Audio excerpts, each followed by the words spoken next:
Hey guys, welcome to the study with Mayank. मैं हूं आपका मयंक और आज ला रहा हूं मैं आपके लिए NCERT ज्योग्राफी क्लास 6 के MCQ। आज आपका यहां पर चैप्टर नंबर 5 है। यहां पर हम पृथ्वी के प्रमुख परिमंडल इनसे संबंधित प्रश्नों को देखेंगे। तो चलिए स्टार्ट करते हैं आज का वीडियो। देखते हैं मैं क्या क्या डिस्कस करना है यहां पर। आज का पहला प्रश्न है, पृथ्वी के पर्यावरण के प्रमुख घटकों के संदर्भ में निम्नलिखित कथनों पर विचार कीजिए। पूछा गया है कौन सा कथन यहाँ पर सत्य है। पहला है, पृथ्वी का ठोस भाग जिस पर हम रहते हैं उसे भूमंडल कहा जाता है। सेकंड है, गैस की परतें जो पृथ्वी को चारों ओर से घेरती हैं उसे वायुमंडल कहा जाता है। तीसरा है, पृथ्वी के बहुत बड़े भाग पर जल पाया जाता है जिसे जलमंडल कहा जाता है। देखिए, ये बात हम लोग जानते हैं कि पृथ्वी की सतह ऐसी है जिसमें पर्यावरण के 3 महत्वपूर्ण घटक आपस में मिलते हैं और ये एक दूसरे को प्रभावित करते हैं। तो हम जिस ठोस भूभाग पर रह रहे हैं उसे भूमंडल कहा जाता है। इसके अलावा हमारे चारों ओर जो गैसीय आवरण व्याप्त है जिससे हम घिरे हुए हैं उसे वायुमंडल कहा जाता है। इसके अलावा आप लोग ये बात भी जानते हैं कि अंतरिक्ष से पृथ्वी को देखने पर यह नीली दिखाई देती है क्योंकि पृथ्वी का 71% भाग जो है जल से घिरा हुआ है, तो इसे हम जलमंडल कहते हैं। इन सबके अलावा एक क्षेत्र और है जिसको जीव मंडल कहा जाता है और जीव मंडल वाला जो क्षेत्र है वो इन तीनों मंडलों को मिलाकर बनता है। यानी जीव जो है आपके स्थल पर भी रहते हैं, जल में भी रहते हैं और वायु में भी पाए जाते हैं। वायु का मतलब क्या है? बैक्टीरिया वगैरह। तो इन तीनों को मिलाकर आपका जो है जीव मंडल तैयार होता है। तो यहां पर आपका आंसर होगा डी, यानी उपरोक्त सभी। दूसरा प्रश्न है अब आपका, नीचे दिए गए कथन एवं कारणों पर विचार कीजिए। पूछा गया है कि कौन सा यहां पर सही है। सही उत्तर का चयन करना है आपको। कथन है, स्थल की ऊंचाई को समुद्र तल से मापा जाता है जिसे शून्य माना जाता है। कारण, समुद्री जल का तल सभी जगह समान होता है। देखिए, अक्सर आपने देखा होगा जितने भी आपके गवर्नमेंट संस्थान हैं या गवर्नमेंट कोई भी यहाँ पर प्रोजेक्ट हैं उन सब जगह पर लिखा होता है कि समुद्र तल से इसकी इतनी ऊंचाई है, या कोई भी स्थान है तो वहाँ पर गवर्नमेंट के आंकड़े लिखे रहते हैं क्योंकि समुद्र का तल जो है यहाँ पर मानक तल माना जाता है। समुद्र के तल का जो कह सकते हैं समुद्र के तल की जो गहराई है वो बदलती नहीं है, तो उसको दृष्टिगत रखते हुए, उसको ध्यान में रखते हुए किसी भी ऊंचाई वाले स्थल की यहाँ पर ऊंचाई निकाली जाती है। तो यहाँ पर आपका कथन बिल्कुल सही है। स्थल की ऊंचाई को समुद्र तल से मापा जाता है जिसे हमेशा शून्य माना जाता है। कारण क्या है? समुद्र जल का तल सभी जगह समान होता है। तो यहाँ पर आपका कथन और कारण दोनों सही हैं। देखिए, यहाँ सामान लिख दिया है, समान है ये, ठीक है। तो यहाँ पर आपका आंसर होगा आपका सेकंड का ए, यानी ए और आर दोनों सही हैं और आर ए का सही स्पष्टीकरण है। तीसरा प्रश्न है अब आपका, पृथ्वी के भूमंडल के संदर्भ में निम्नलिखित कथनों पर विचार कीजिए। पूछा गया है यहाँ पर कौन सा कथन आपका जो है सत्य है। पहला है, पृथ्वी के ठोस भाग को भूमंडल कहा जाता है। सेकंड है आपका, पृथ्वी की सतह को 2 मुख्य भागों में बांटा जा सकता है, महाद्वीप, महासागरीय बेसिन। देखिए, अभी हम जैसा कि पढ़ चुके हैं पहले वाले प्रश्न में कि पृथ्वी के ठोस भाग को भूमंडल कहा जाता है, तो पहला वाला कथन बिल्कुल सही है। इसके अलावा पृथ्वी के जो सतह है इसको हम 2 भागों में बांट सकते हैं। बड़े स्थलीय भूभागों को महाद्वीपों के नाम से जाना जाता है और वहीं जो बड़े जलाशय हैं उनको महासागरीय बेसिन के नाम से जाना जाता है। तो यहाँ पर आपके दोनों ही कथन सही हैं। तो आंसर है आपका सी, 1 और 2 दोनों। देखिए, विश्व के सभी महासागर आपस में एक दूसरे से जुड़े हुए हैं। चौथा प्रश्न है अब आपका, नीचे दिए गए सूची 1 को सूची 2 से सुमेलित कीजिए। यहां पर ग्रीक शब्द हैं और इनके फिर अर्थ दिए हुए हैं। देखिए, यहां पर आपका जो बताया गया है लीथास, लीथास ग्रीक शब्द है और इसका अर्थ होता है पत्थर, और इसी लीथास से आपका बना है लिथोस्फीयर। यानी कि लिथोस्फीयर जो आप देखते हैं स्थल मंडल के लिए यूज किया जाता है शब्द, ये लिथोस्फीयर इसी से बना हुआ है, ठीक है। एटमास, एटमास का मतलब होता है बाष्प, ठीक है, और एटमास से बना है आपका एटमॉस्फेयर। यानी कि जो आपका एटमॉस्फेयर है यहाँ पर ये इसी एटमास से बना हुआ है। इसके अलावा ह्यूडर, ह्यूडर का मतलब होता है यहाँ पर जल से, तो ह्यूडर से बना है आपका हाइड्रोस्फीयर। यानी ह्यूडर से आपका जो है हाइड्रोस्फीयर जलमंडल बना हुआ है। वहीं बायोस का अर्थ होता है जीवन, तो बायोस से आपका जो बना है बायोस्फीयर बना है, जीव मंडल बना है। बायोस से आपका जो है बायोस्फीयर बना है। तो यहां पर आपका आंसर होगा चौथे का यहां पर आंसर है आपका बी, यानी ए का दूसरा, बी का चौथा, सी का तीसरा और डी का पहला। तो आंसर है चौथे का बी। 5वां प्रश्न है अब आपका, विश्व का सबसे ऊंचा शिखर कौन सा है? Kilimanjaro, mount Everest, K2 Kanchenjunga. देखिए विश्व का सबसे ऊंचा शिखर जो है आपका माउंट एवरेस्ट है और इसकी समुद्र तल से ऊंचाई जो है 8,848 मीटर है। 8,848 मीटर इसकी समुद्र तल से ऊंचाई है। वहीं इसके बाद दूसरा K2 आता है। K2 की जो ऊंचाई है समुद्र तल से ये 8,611 मीटर है। ठीक है, कंचनजंगा जो है इसके बाद आता है, तीसरा कंचनजंगा आता है। कंचनजंगा की जो ऊंचाई है 8,556 मीटर है। ठीक है, वहीं जो किलीमंजारो है, किलीमंजारो अफ्रीका का सबसे ऊंचा शिखर है। किलीमंजारो अफ्रीका कॉन्टिनेंट का सबसे ऊंचा शिखर है और किलीमंजारो की जो ऊंचाई है वो है 5,895 मीटर और ये अफ्रीका के तंजानिया में स्थित है। तो ध्यान देना ये कहाँ पर है, अफ्रीका के तंजानिया में स्थित है। अच्छा, आपसे सवाल एक पूछना है, आप ये बताएंगे कमेंट में कि ये जो माउंट एवरेस्ट, K2, कंचनजंगा, इनमें से कौन से भारत में है और कौन से हमारे पड़ोसी देश नेपाल में है। तो ये कमेंट में आपको बताना है। तो यहाँ पे 5वें का आंसर है बी। चलिए आगे बढ़ते हैं। 6वां प्रश्न है अब आपका, विश्व का सबसे गहरा गर्त किस महासागर में स्थित है? प्रशांत महासागर, अटलांटिक महासागर, हिंद महासागर, आर्कटिक महासागर। देखिए विश्व का सबसे गहरा भाग जो है प्रशांत महासागर का मेरियाना गर्त है या फिर इसको मेरियाना ट्रेंच के नाम से भी जाना जाता है। इसको मेरियाना गर्त या फिर मेरियाना ट्रेंच के नाम से भी इसको जाना जाता है। इसकी गहराई जो है वो 11,022 मीटर है। इसकी गहराई जो है 11,022 मीटर है। तो यहाँ पर आपका 6वें का आंसर होगा आपका ए, यानी प्रशांत महासागर। 7वां प्रश्न है अब आपका, माउंट एवरेस्ट पर चढ़ाई करने वाले पहले व्यक्ति कौन थे? Tenzing Norgay, George Mallory, Reinhold Messner, Edmund Hillary. देखिए यहाँ पर ध्यान देना, न्यूजीलैंड के जो आपके एडमंड हिलेरी हैं और भारत के आपके जो हैं तेनजिंग नोर्गे, ये भारत से बिलोंग करते हैं। तो ये लोग जो हैं 29 मई 1953 को एवरेस्ट पर चढ़ाई करने वाले पहले क्लाइंबर थे। तो यहाँ पर आपका पहला और चौथा कथन बिल्कुल सही है, दूसरा तीसरा कथन गलत है। हालांकि जो जॉर्ज मेलोरी हैं या रेनहोल्ड मैसनर हैं ये भी माउंट एवरेस्ट के क्लाइंबर ही हैं, लेकिन सबसे पहले वाले पूछे गए हैं, सबसे पहले वाले व्यक्ति कौन है? तो इनमें तेनजिंग नोर्गे और एडमंड हिलेरी का नाम आता है। तो यहाँ पर आपका सही आंसर होगा 7वें का सी वाला, 1 और 4। 8वां प्रश्न है अब आपका, माउंट एवरेस्ट पर चढ़ने वाली पहली महिला कौन थी? Phantog, Wanda Rutkiewicz, Sharon Wood, Junko Tabei.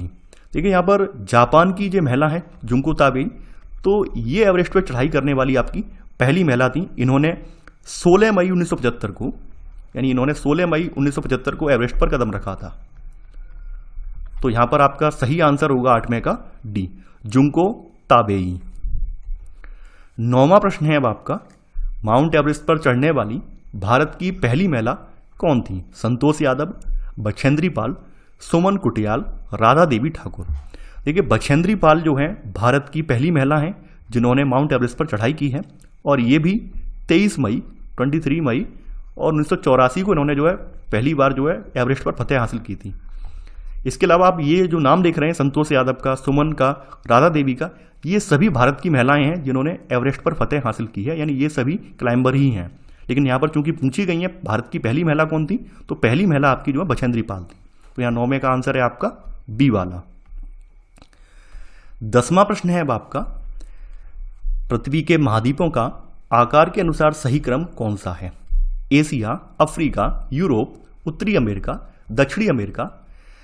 Asia, उत्तरी अमेरिका, दक्षिणी अमेरिका या अफ्रीका या यूरोप। देखिए मैं ऊपर लिख देता हूं क्योंकि यहां पर तो ऑप्शन दिए हुए हैं, आप अपना गैस कर लीजिए वीडियो को पॉज करके। मैं यहां पर 1 बाय 1 करके लिख देता हूं। सबसे बड़ा जो महाद्वीप है आपका वो आपका एशिया वाला है।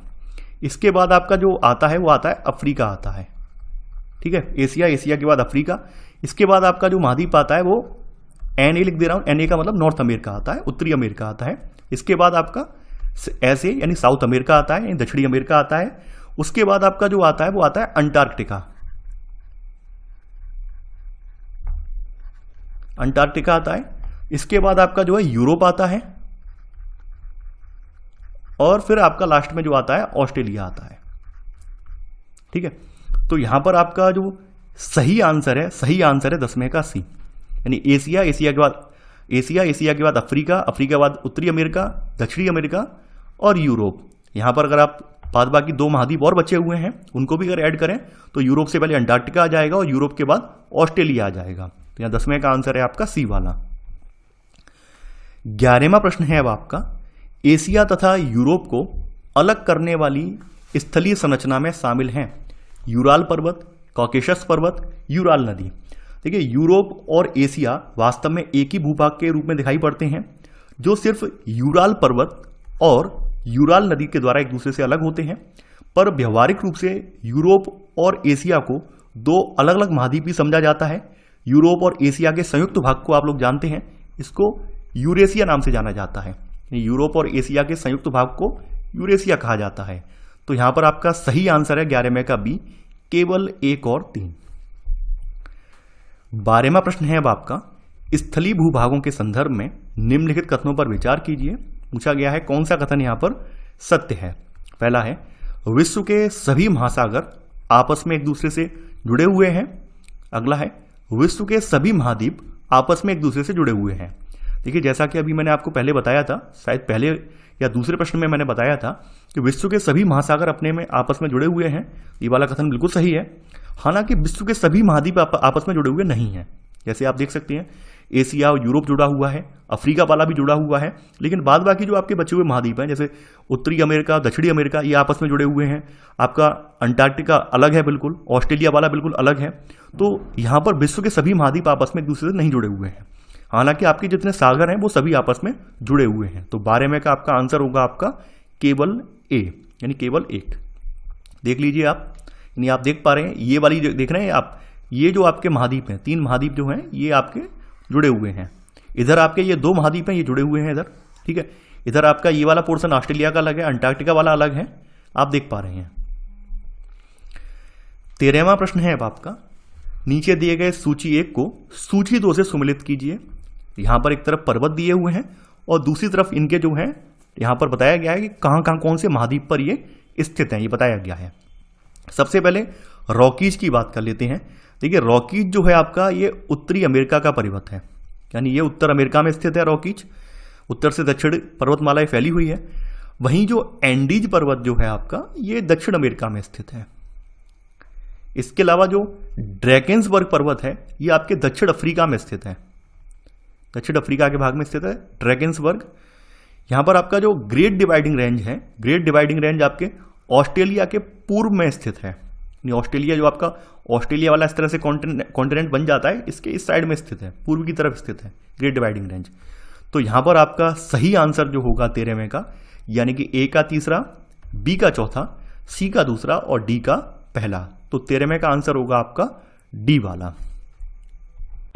14वां प्रश्न है अब आपका, नीचे दिए गए कथनों पर विचार कीजिए। पूछा गया है कौन सा कथन यहां पर असत्य है। पहला है, विषुवत व्रत एशिया महाद्वीप से होकर गुजरता है।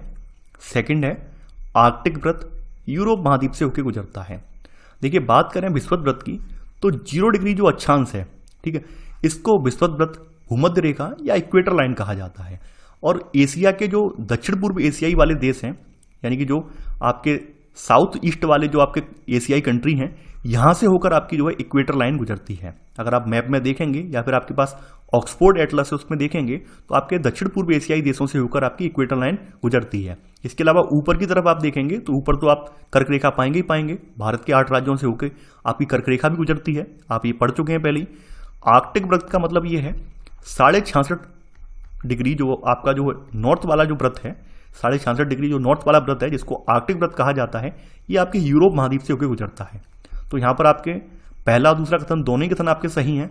चूंकि पूछा गया है यहाँ पर कौन सा कथन असत्य है, तो ना तो पहला कथन असत्य है और ना ही दूसरा। तो यहाँ पर आंसर है 14वें का डी। 15वां प्रश्न है अब आपका, वह कौन सा महाद्वीप है जिससे होकर कर्क रेखा, मकर रेखा तथा विषुवत व्रत तीनों गुजरती हैं। दक्षिण अमेरिका, यूरोप, अफ्रीका, एशिया। देखिए, यहाँ पर अफ्रीका एक ऐसा महाद्वीप है जहां से आपके तीनों व्रत यानी कि कर्क रेखा, विषुवत व्रत यानी भूमध्य रेखा और मकर रेखा तीनों रेखाएं होकर गुजरती हैं। जबकि एशिया महाद्वीप अभी आपने जो पढ़ा था, तो एशिया महाद्वीप से केवल 2 ही गुजरती हैं, कर्क रेखा और विषुवत व्रत। तो यहां पर आपका 15वें का आंसर होगा आपका सी वाला यानी अफ्रीका। 16वां प्रश्न है अब आपका, निम्न में से कौन सा अक्षांशीय व्रत दक्षिण अमेरिका महाद्वीप से होकर नहीं गुजरता है। कर्क, विषुवत, मकर। देखिए अगर आप मैप में देखेंगे तो मैप में आप ये पाएंगे दक्षिण अमेरिका महाद्वीप से आपके विषुवत गुजर रहा है, मकर रेखा भी गुजर रही है, लेकिन जो कर्क रेखा है वो वहां से होकर नहीं गुजरती है। तो आपका यहाँ पर आंसर होगा 16 में का बी, केवल पहला वाला। आपके सामने मैप है, आप ये मैप में देख पा रहे हैं। जैसे सबसे पहले एशिया से ही स्टार्टिंग करते हैं, तो एशिया महाद्वीप में पहले आपकी जो कर्क रेखा ये गुजर रही है, फिर यहाँ पर जो दक्षिण पूर्व एशियाई वाले ये देश हैं, यहाँ से होकर आपकी क्या है, विषुवत गुजर रहा है। अब आ जाते हैं अफ्रीका पर। अफ्रीका में आप देख पा रहे हैं यहाँ पे सबसे ऊपर जो है कर्क रेखा जा रही है, बीच में से विषुवत जा रहा है, और सबसे नीचे आपका देख रहे हैं यहाँ पर मकर रेखा जा रही है। दक्षिण अमेरिका महाद्वीप में आ जाते हैं तो यहाँ पर आप देख पा रहे हैं केवल 2, यानी यहाँ पे विषुवत और मकर रेखा यहाँ से गुजर रही है। 17वां प्रश्न है अब आपका, विश्व का सबसे बड़ा रेगिस्तान सहारा किस महाद्वीप में स्थित है? अफ्रीका, ऑस्ट्रेलिया, एशिया, दक्षिण अमेरिका। देखिए अफ्रीका एशिया के बाद आप लोग जानते हैं विश्व का दूसरा सबसे बड़ा महाद्वीप है, क्योंकि यहाँ पर आप ये देखते हैं यहाँ पर तीनों व्रत यहाँ से होकर गुजर रहे हैं, आपने अभी ये देखा है। सहारा का रेगिस्तान जो है विश्व का सबसे बड़ा गर्म रेगिस्तान है, और जो कि ये अफ्रीका में स्थित है। तो 17वें का आंसर होगा आपका ए वाला। 18वां प्रश्न है अब आपका, एशिया को अफ्रीका से अलग करने वाली नहर का क्या नाम है? पनामा नहर, कील नहर, सू नहर या स्वेज नहर। मिस्र के सिनाई प्रायद्वीप में बनाई गई स्वेज नहर जो है विश्व की सबसे बड़ी कृत्रिम नहर है। इसकी जो लंबाई है 164 किलोमीटर है। हालांकि अब कहीं कहीं 165 किलोमीटर भी लिखा आता है, लेकिन 164 किलोमीटर लंबी नहर है ये नहर जो है भूमध्य सागर को लाल सागर से जोड़ती है, यानी मेडिटेरियन सी को रेड सी से ये जोड़ती है, और एशिया महाद्वीप को अफ्रीका महाद्वीप से ये अलग करती है। 1869 में इस नहर को जो है आवागमन के लिए, व्यापार के लिए खोल दिया गया था। तो यहाँ पर आप ये देखेंगे इस नहर के बन जाने की वजह से जो एशिया से, यानी एशिया के हिंद महासागर से आपके भूमध्य सागर तक जाने की दूरी थी वो घटकर बहुत कम रह गई, और आसानी से हम यूरोप तक अपनी पहुंच भी बना सके हैं और व्यापार भी बढ़ा सके हैं। तो यहाँ पर 18वें का आंसर होगा डी वाला। बात कर लेते हैं वन बाई वन करके पनामा नहर। पनामा मानव निर्मित एक जलमार्ग है, और ये आपके प्रशांत महासागर और कैरिबियन सागर से होकर अटलांटिक महासागर को ये जोड़ता है। कील नहर की बात कर लेते हैं।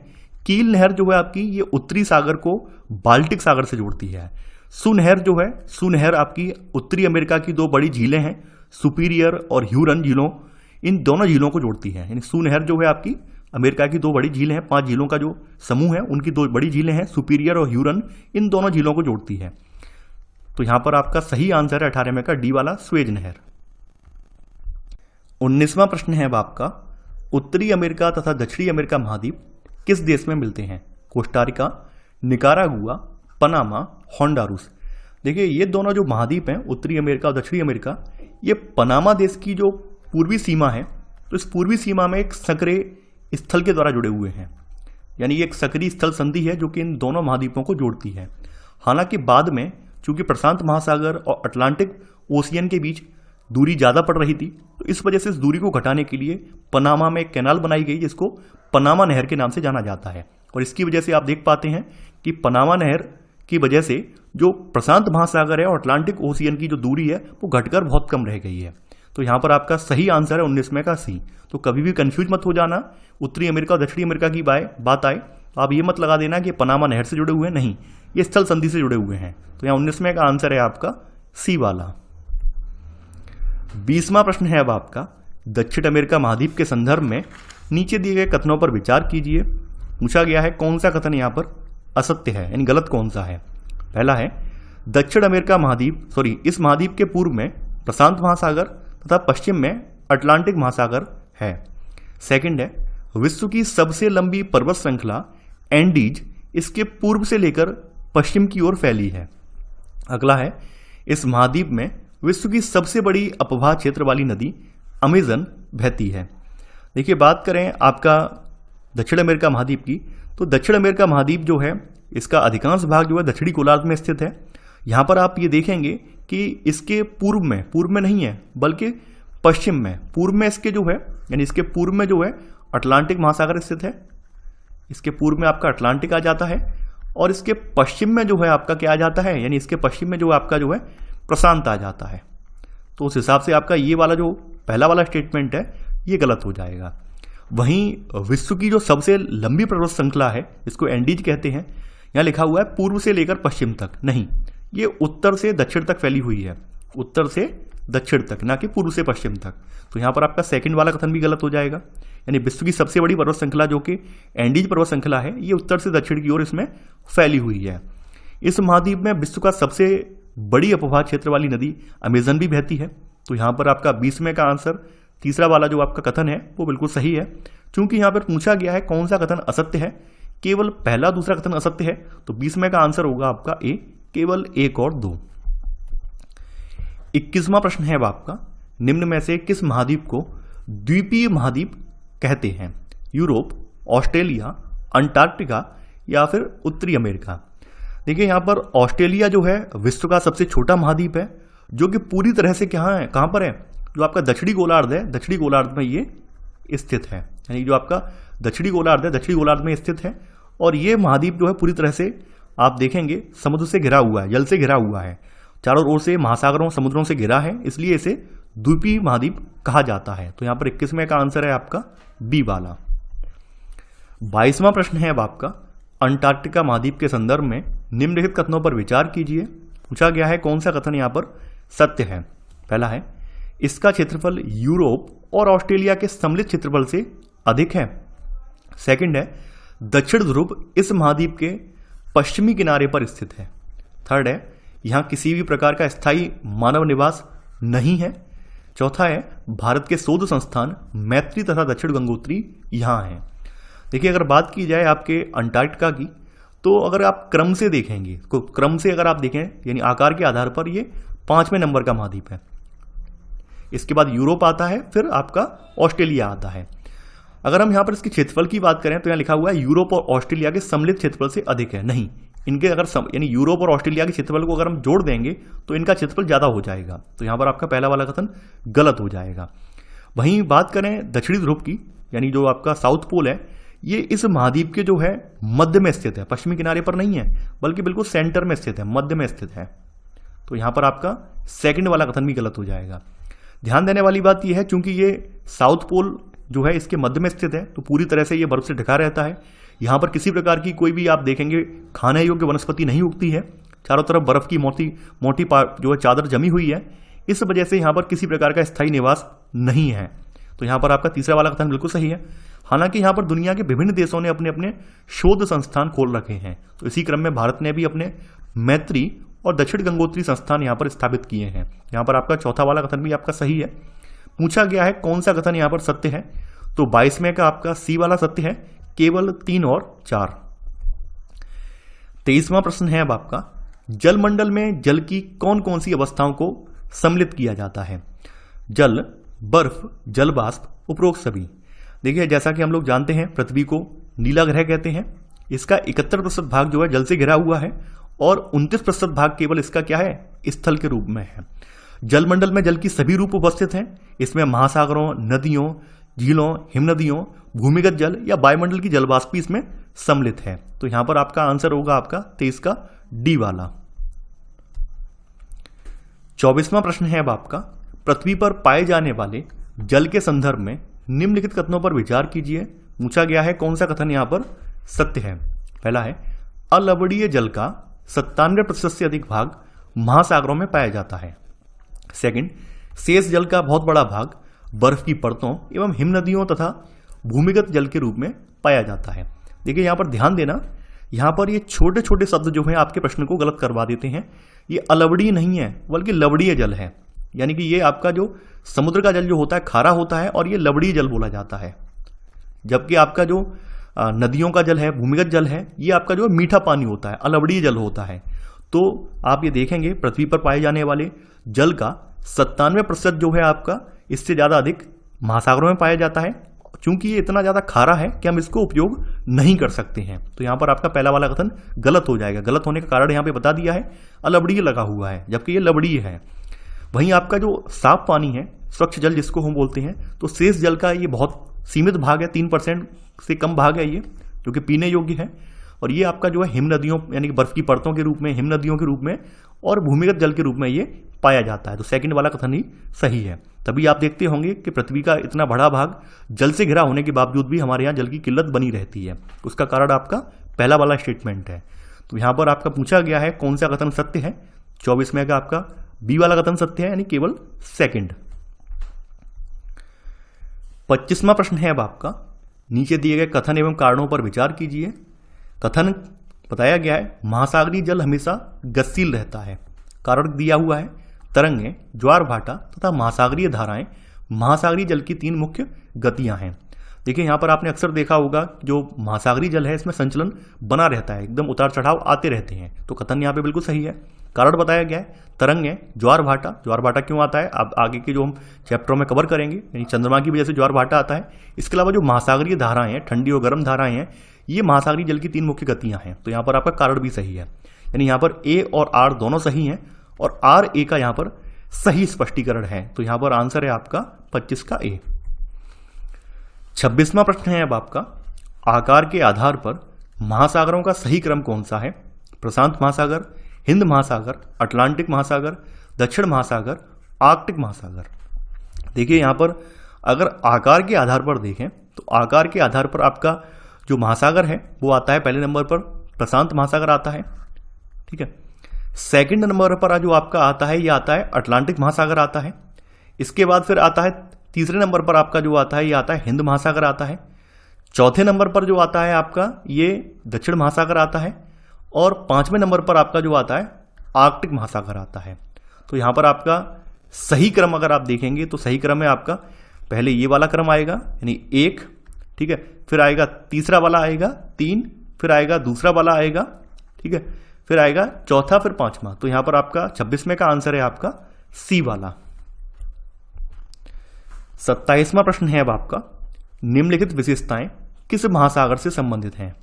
इसका क्षेत्रफल सभी महाद्वीपों के कुल क्षेत्रफल से भी बड़ा है। यह अन्य महासागरों की अपेक्षा अधिक गहरा है। थर्ड है, इस महासागर के एक ओर एशिया और ऑस्ट्रेलिया महाद्वीप हैं तथा दूसरी ओर उत्तरी अमेरिका और दक्षिणी अमेरिका महाद्वीप हैं। ये किसकी बात हो रही है। देखिए ये जो विशेषताएं हैं ये प्रशांत महासागर की विशेषताएं हैं। तो यहाँ पर आंसर होगा आपका डी यानी प्रशांत महासागर, क्योंकि प्रशांत महासागर के एक तरफ आप ये देखेंगे यहाँ पर आपका एक तरफ क्या पड़ता है, एशिया पड़ता है, ऑस्ट्रेलिया पड़ता है, दूसरी ओर उत्तरी अमेरिका और दक्षिणी अमेरिका महाद्वीप यहाँ पर स्थित हैं। तो 27वें का आंसर होगा आपका डी वाला। 28वां प्रश्न है अब आपका, नीचे दिए गए कथन एवं कारणों पर विचार कीजिए। पूछा गया है कौन सा सही है। कथन बोला गया है अटलांटिक महासागर की तटरेखा पोताश्रयों एवं पत्तनों के निर्माण के लिए आदर्श स्थिति रखता है। कारण बताया गया है अटलांटिक महासागर की तटरेखा सीधी एवं चौड़ी है। देखिए यहाँ पर कथन बिल्कुल सही है, क्योंकि अटलांटिक महासागर व्यापार की दृष्टि से सबसे व्यस्ततम महासागर है और यहाँ पर आप देखेंगे व्यापार मोस्टली यहाँ पर किससे होता है, पोताश्रयों से होता है, यानी कि जहाजों के थ्रू होता है। तो ये इनकी जो तटरेखा है इसकी ये पोताश्रयों पत्तनों के निर्माण के लिए आदर्श स्थिति रखती है। इसका रीजन ये है कि ये जो इसकी जो तटरेखा है सीधी नहीं है बल्कि दंतुरित है। दंतुरित का मतलब आप जानते होंगे कटी छटी, और जो कटी छटी तटरेखा होती है वो पोताश्रयों के आश्रय के लिए बहुत ज्यादा आदर्श होती है, दंतुरित या कटी छटी है। तो यहाँ पर आपका कथन सही है और कारण गलत है। तो यहाँ पर आपका आंसर होगा 28 का सी, यानी ए सही है परंतु आर गलत है। 29वां प्रश्न है अब आपका, व्यापार की दृष्टि से विश्व का सबसे व्यस्त महासागर कौन सा है। प्रशांत महासागर, अटलांटिक महासागर, हिंद महासागर, दक्षिणी महासागर। जैसा कि अभी मैंने आपको बताया था व्यापार की दृष्टि से सबसे व्यस्ततम महासागर आपका जो है वो अटलांटिक ओशियन है। तो यहां पर 29वें का आंसर होगा आपका बी वाला। 30वां प्रश्न है अब आपका, नीचे दिए गए सूची 1 को सूची 2 से सम्मिलित कीजिए। सूची 1 और सूची 2 देखिए यहाँ पर बताया गया कि कौन कौन से जो महासागर हैं किस किस आकार के दिखाई देते हैं वो आपको यहाँ पर आइडेंटिफाई करना है। सबसे पहले जो स्टार्टिंग होती है आपकी वो होती है प्रशांत महासागर से। तो प्रशांत महासागर आपका लगभग वृत्ताकार है। प्रशांत महासागर आपका लगभग वृत्ताकार है। वहीं आपका जो अटलांटिक ओशियन है ये अंग्रेजी का जो एस अक्षर है इसके समान दिखाई देता है। आप अपने ऑक्सफोर्ड एटलस में आप खोल के देख लीजिए। अगर जिन लोगों के पास ऑक्सफोर्ड एटलस नहीं है वो बाद में अपने गूगल मैप पर देख लें। इसके अलावा जो अगला वाला जो है यहाँ पर हिंद महासागर, हिंद महासागर वास्तव में एक त्रिभुजाकार है, त्रिभुजाकार आकृति वाला है।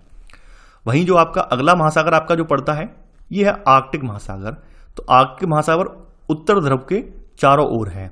तो यहाँ पर 30 का आंसर है आपका ए वाला, यानी ए का तीसरा, बी का चौथा, सी का पहला और डी का दूसरा। 31वां प्रश्न है अब आपका, दक्षिण महासागर निम्न में से किस महाद्वीप को चारों ओर से घेरता है? ऑस्ट्रेलिया, यूरोप, दक्षिण अमेरिका, अंटार्कटिका। देखिए दक्षिणी महासागर अंटार्कटिका महाद्वीप को चारों ओर से घेरता है। यह अंटार्कटिका महाद्वीप से उत्तर की ओर 60 डिग्री दक्षिणी अक्षांश तक फैला हुआ है। 60 डिग्री दक्षिणी अक्षांश तक ये जो है फैला हुआ है। तो यहां पर आपका 31वें का सही आंसर होगा आपका डी वाला। 32वां प्रश्न है अब आपका, आर्कटिक महासागर को कौन सी जल संधि प्रशांत महासागर से जोड़ती है? जिब्राल्टर जल संधि, मैगलन जल संधि, बेरिंग जल संधि या हडसन जल संधि। देखिए आर्कटिक महासागर और प्रशांत महासागर की बात की जाए तो यहां पर आपकी जो बेरिंग जल संधि है ये आपकी इन दोनों को जोड़ती है। तो 32वें का आंसर होगा यहां पर सी वाला। जिब्राल्टर जल संधि की बात करें, जिब्राल्टर जल संधि जो है आपकी भूमध्य सागर को अटलांटिक महासागर से जोड़ती है, यानी ये भूमध्य सागर को अटलांटिक महासागर से जोड़ती है। मैगलन जल संधि जो है आपकी ये प्रशांत और दक्षिणी अटलांटिक महासागर है, इसको चिली में जोड़ती है। वहीं बेरिंग की तो बात होगी। हडसन जल संधि जो है आपकी हडसन की खाड़ी को अटलांटिक महासागर से जोड़ती है। ठीक है, तो यहां पर आर्कटिक महासागर और प्रशांत महासागर की बात हो रही है, तो ये बेरिंग जल संधि के द्वारा ये जोड़े जाते हैं। और बेरिंग की खाड़ी जो है उत्तर पूर्वी एशिया और उत्तर पश्चिमी उत्तर अमेरिका को पृथक करने वाली एक खाड़ी है।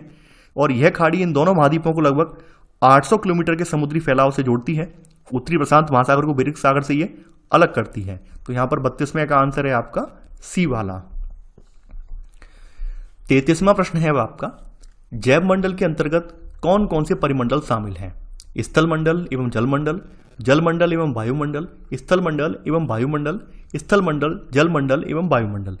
जैसा कि अभी हम पढ़ चुके हैं और मैंने आपको स्टार्टिंग में पहले प्रश्न में ही बताया था कि तीनों मंडलों को मिलाकर स्थल मंडल, जल मंडल और वायुमंडल, इन तीनों को मिलाकर आपका क्या बनता है? आपका बनता है जैव मंडल। तो यहां पर आपका 33वें का आंसर होगा आपका डी वाला।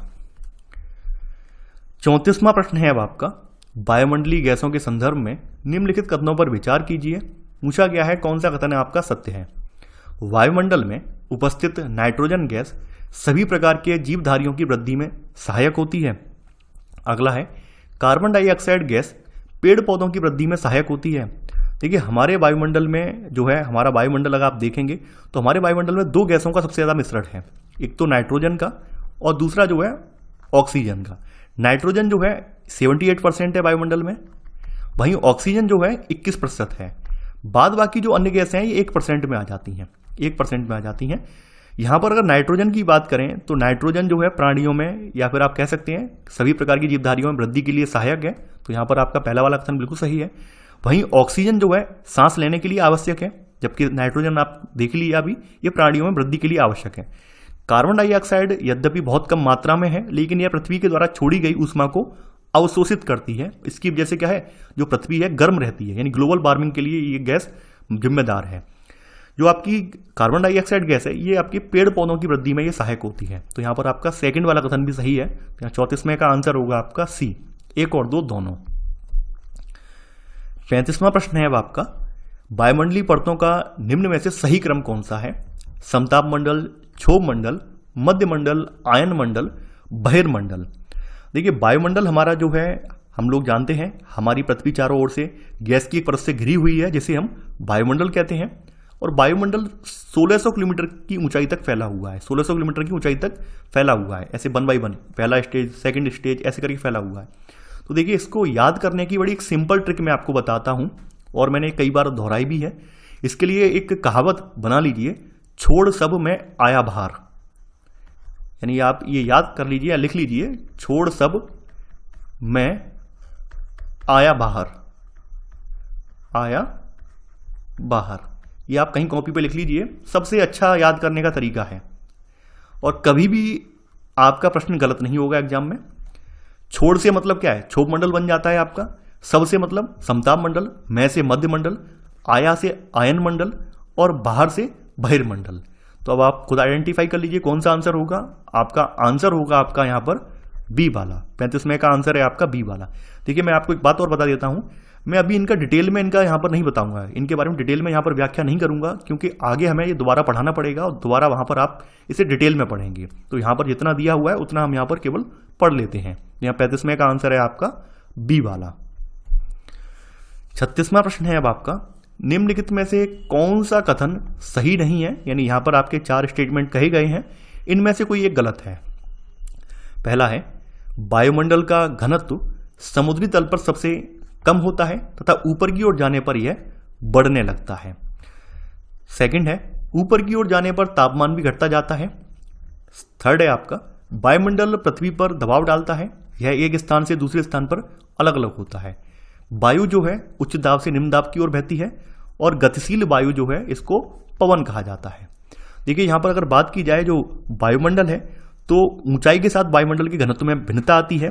ये जो वायुमंडल है ये समुद्री तल पर सबसे कम नहीं होता है बल्कि सबसे अधिक होता है।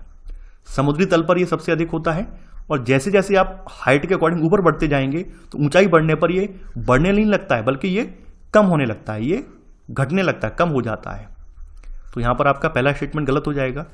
वहीं आप अगर देखें ऊपर की ओर जैसे जैसे हम बढ़ते जाएंगे तो ऊपर की ओर बढ़ने पर तापमान में जो है गिरावट आती जाती है। जितनी जितनी हाइट पे आप बढ़ते जाएंगे उतनी उतनी ठंडक आपको महसूस होगी। तो यहाँ पे बी वाला भी सही है। वायुमंडल पृथ्वी पर दबाव डालता है, यह एक स्थान से दूसरे स्थान पर अलग अलग होता है। तभी आपने देखा होगा ऊंचाई पर जो पर्वतारोही जाते हैं अपने साथ गैस के ऑक्सीजन के सिलेंडर लेकर जाते हैं क्योंकि ऊंचाई पर उन्हें सांस लेने में दिक्कत होती है। इसके अलावा वायु जो है आपकी ये उच्च दाब से निम्न दाब की ओर बहती है। ये हमारा जो जलवायु वाला चैप्टर आएगा वहां पर हम इसको डिटेल में यहाँ पर पढ़ेंगे। तो अभी मैं इसको इतना जान लीजिए, जो वायु है आपकी ये हाई प्रेशर जोन से लो प्रेशर जोन की ओर बहती है और जो गतिशील वायु है इसको हम क्या कहते हैं, पवन कहते हैं। तो यहाँ पर आपका डी वाला भी सही है। जो गलत वाला जो आपका स्टेटमेंट है वो पहला वाला केवल कथन गलत है। 36 का आंसर होगा आपका ए वाला। आगे देखिए, आगे वाले जो प्रश्न हैं आपके, ये आपकी एनसीईआरटी वाली जो बुक है उससे सारे प्रश्न हैं ये। कौन सी पर्वत श्रृंखला एशिया एवं यूरोप को अलग करती है? Andes, Himalaya, Ural, Atlas. देखिए इसके बारे में पढ़ चुके हैं। यूराल जो पर्वतमाला है ये एशिया को यूरोप से अलग करती है। तो 37वें का आंसर होगा आपका सी वाला। 38वां प्रश्न है अब आपका, उत्तरी अमेरिका दक्षिणी अमेरिका से कैसे जुड़ा है? इसका अभी आपने पढ़ा था। उत्तरी अमेरिका दक्षिणी अमेरिका से स्थल संधि के द्वारा कौन से देश में? पनामा देश की जो पूर्वी सीमा है वहां पर एक सकरा सा रास्ता है उसके द्वारा ये जुड़ा हुआ है। तो यहां पर आपका 38वें का आंसर होगा आपका ए वाला। 39वां प्रश्न है अब आपका, वायुमंडल में गैस किस गैस का प्रतिशत सर्वाधिक है? Argon, nitrogen, oxygen, carbon dioxide. देखिए जैसा कि अभी हमने पढ़ा था कि 2 गैसें आपकी ऐसी हैं, आपकी एक तो नाइट्रोजन और ऑक्सीजन जो कि 99% है, यानी इन दोनों को मिला दें तो 99% हो जाए। 78% क्या है आपकी नाइट्रोजन है और 21% वायुमंडल में आपकी ऑक्सीजन है। बाद बाकी जो गैसें हैं वो 1% के भीतर आ जाती हैं। तो यहाँ पे सबसे ज्यादा किसका हुआ? नाइट्रोजन का। तो 39 का आंसर है आपका बी वाला। 40वां प्रश्न है अब आपका, पृथ्वी का कौन सा भाग ठोस चट्टानों का बना है? वायुमंडल, जलमंडल, थलमंडल, जैवमंडल। देखिए थलमंडल जो है आपका ये ठोस चट्टानों से बना हुआ है। तो 40वें का आंसर होगा आपका सी वाला।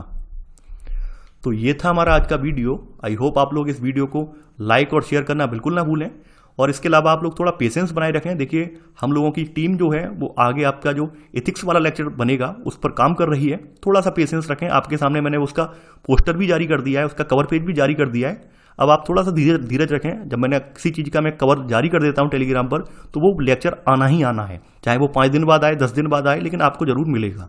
तो आई होप आपको मेरी बात समझ आई होगी। तो चलिए आज के लिए बस इतना ही। Thanks for watching. जय हिंद।